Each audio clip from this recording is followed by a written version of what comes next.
Tuna link us all. Across borders and oceans, in share markets and boardrooms, in restaurants, supermarkets, sandwiches and sushi, it's a billions of dollars business that feeds and employs people all around the world. They're a natural resource we've been exploiting so hard that most of us have forgotten that tuna are also fish. They're animals.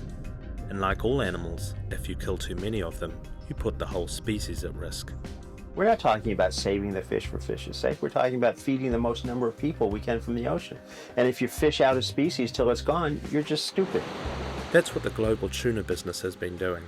They're out of control. Industrial-sized ships in industrial numbers have been emptying the oceans, destroying coastal communities, and sometimes the very thing their business depends upon, whole fisheries.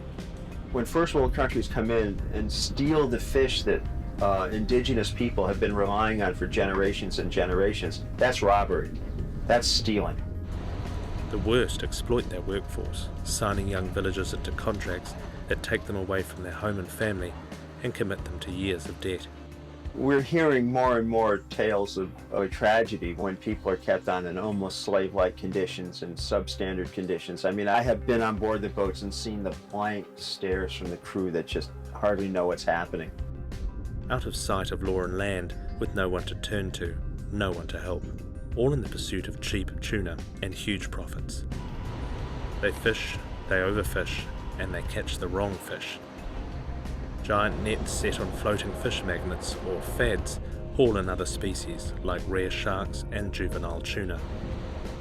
Longliners set lines that can stretch out over 100 miles. Barbed hooks pull in sharks, turtles and rays and enable the inhumane and wasteful practice of shark finning. I mean, the whole shark fishery is just obscene. To cut the fins off a shark and throw it back in the water, I mean, who does that?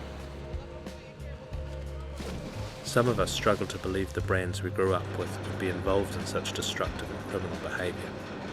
The high seas fisheries are so complicated, it's almost impossible to ensure the tuna you eat is clean.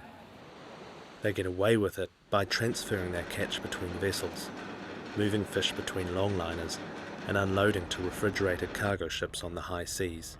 All it takes is one illegal or unregulated load, and it taints the whole supply chain. The good news is there's another side to tuna, a positive, sustainable side, and the good guys are no longer niche. Some of the world's biggest brands and retailers are now committing to phase out destructive fishing. Building well-managed fisheries using sustainable methods like pole and line or purse seining without fads makes a massive difference to the oceans and to people's lives.